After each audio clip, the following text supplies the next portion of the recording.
Dear child, if you are reading this, then I fear I haven't much time. Forgive me, please. I love you, and I know you'll never truly understand the extent of my love. The love of a father. The love a father has for his child, his only son. Your name is Adam, and you are my only child. There is little time to explain, so please forgive my candor. Your mother and I exist in a time quite unlike your own, a time in which the human race is dying. Brother has turned against brother, daughter against daughter, child against parent, and parent against offspring. But not you and me. I love you, Adam. Before our little family's eyes, the world around us was thrust into devastation, the likes of which mankind had never seen before. It started as nothing more than a disease, no more foreign than the common cold. But unlike a cold or flu, it wouldn't go away. Soon our neighbors grew ill, our economy grew barren, and society began to collapse from beneath us all. We tried vaccines. We tried anything. Nothing worked, except for the bombs. It started as radiation therapy, but the need grew far beyond what hospitals and clinics could offer. Nationwide mass hysteria would be an understatement. Worldwide Holocaust, woefully, sums it up better. We had no idea. We thought we were living in the last of the world's wars. We didn't know we weren't being attacked. We were bombing ourselves. To rid the world of the virus, we had to stop the spread. But instead of putting pressure on the wound, we merely cut the appendage off. 2 days. It took us 2 days to go from a depression to, literally, hell on earth. And that leads me to you. When your mother and I thought things couldn't grow worse, she caught the virus. And so did you. While you both experienced the pitiful sufferings of the virus ravaging your bodies, I perhaps suffered a far worse agonizing torture. I had to endure watching my family fall apart before my very eyes. When your mother died, I lost all hope. My years of medical training were wasted, my degrees and certificates a mere prodigal display. My only impetus was keeping you safe by any means necessary, and I do mean any. I pushed myself to limits far beyond those I had any business dwelling in. In the time I'm from, man exists harmoniously with both nature and technology. We have perverted God's intentions, and I have perpetuated this sin in what I've done with you, to you, to preserve you, my only child. I had to remove your consciousness from your body. God forgive me. I isolated your brain and spinal cord, removed them. This is a process commonly reserved for cryopreservation, but there's simply no point in freezing you for the future, because there is no future. You are preserved in the present, one of the last human consciousness alive, perhaps the only consciousness left. This is a heavy burden, I know, but believe in my words as I believe in you, my child. Your brain has been integrated with a computer. The harmony of nature and technology. Your identity and surroundings are mere fabrications of the computer and your mind. Your world, as you know it, doesn't exist. When a tree falls in the forest and you aren't there to hear it, it doesn't make a sound. The tree doesn't exist. Neither does the forest. Nothing exists unless you experience it, my child. You think, therefore you are. Adam, you are the only thing real about your reality. You are alone inside your mind. This is a heavy realization, my son. But if you can believe it and ignore your ignorance, then the reality destroyed by the atom can be created by an atom too. Because reality, apart from you, is dead. I, too, without you and your mother's love, am dead. Love, my son. Love is all you can know truly exists, because you've experienced it firsthand. Know that I love you, Adam. One day we will meet again. Wake up. Love. Dad.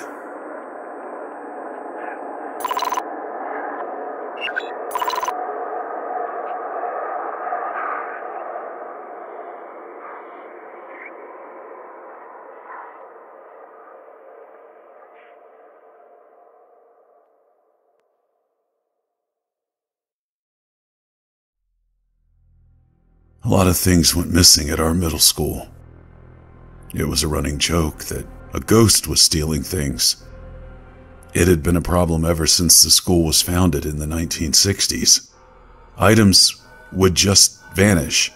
Students losing things is not unusual for any school, but it was a constant issue at ours. Even things put in the lost and found bin would disappear from there sometimes. Items would disappear from students' lockers and pockets.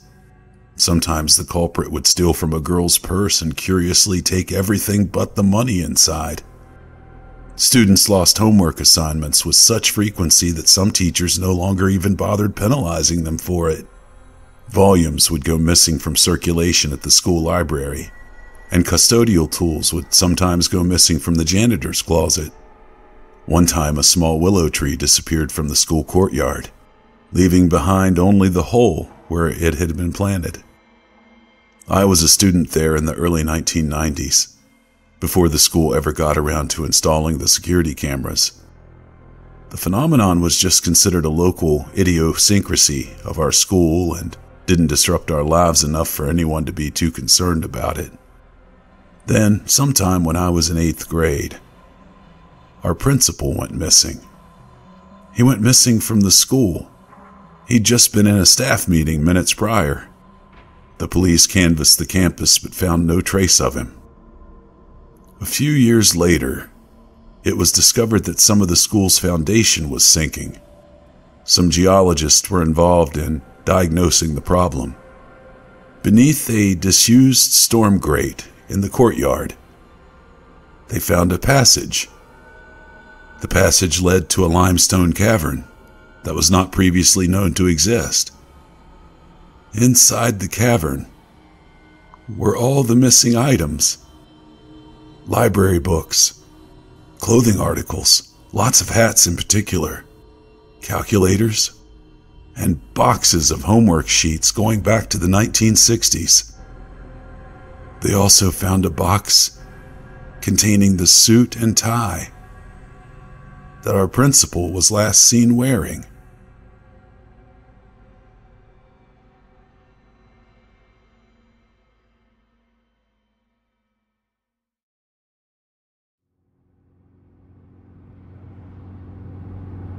Someday, You will be driving down a long 2-lane highway. There will be no other cars, no signs, no animals, not even any birds flying in the sky. Just you and the road, stretching for infinity through a barren desert. You can drive forever down this road, never wavering. You can turn around and drive back if you like. Nothing will happen. You will continue to drive on forever, never seeing an end. However, you might start to worry that you will run out of gas. If you look down to check your fuel gauge, you will notice it is a bit lower than the last time you checked, whenever that was. Time does not matter. Still, it will not be anywhere near empty, so you will continue to drive. You might also feel a bit hungry. If you were to check your pockets or car for some food, you will not find any. You won't care much as you are only a little hungry. You will continue to drive on down the endless road. As you drive on and on, you will grow hungrier. Your fuel gauge will be a bit lower every time you look at it. When you have grown famished and you are nearly out of gas, you will see an old-fashioned gas station and diner. A large sign saying, "Goods Diner," will stand, with an O missing. Gas prices are listed below, but they are not of importance. You will pull up, relieved to have found this place in your time of need, on this desolate stretch of road.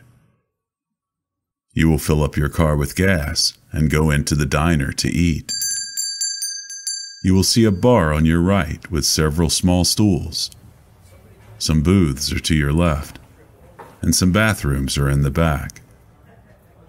The floor is covered with worn checkered tiles, and the walls are paneled with wood. A few fans spin lazily in the ceiling above. Your eyes will turn back to the bar, and you will see a man standing there, casually wiping at the counter with an old torn rag. He's a large black man, maybe 60, with white hair and rough stubble. You can see the life in the creases in his face, as if he has experienced many things that have worn their way through from his mind to the surface of his skin.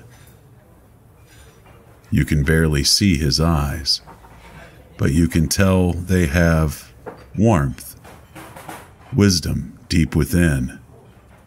And when he looks up at you, you can sense something different about them.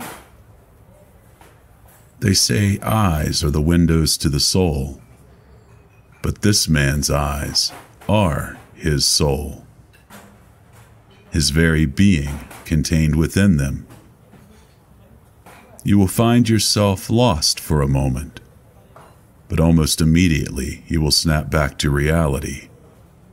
Remembering your hunger, you will sit down to eat.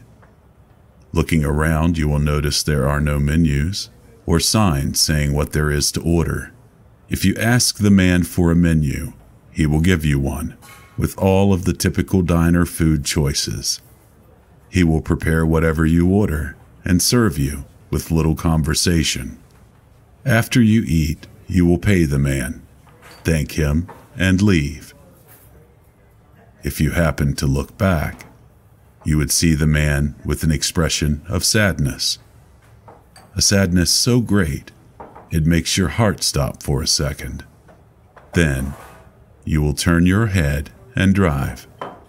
Drive on towards your destination.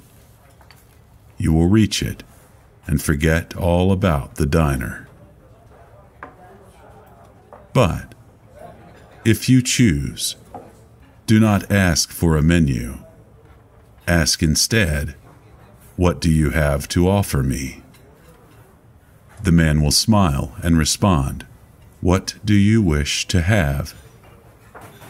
At this point, you can ask for anything in the world, anything you wish to know, or own or be you can ask for, and the man will grant it to you.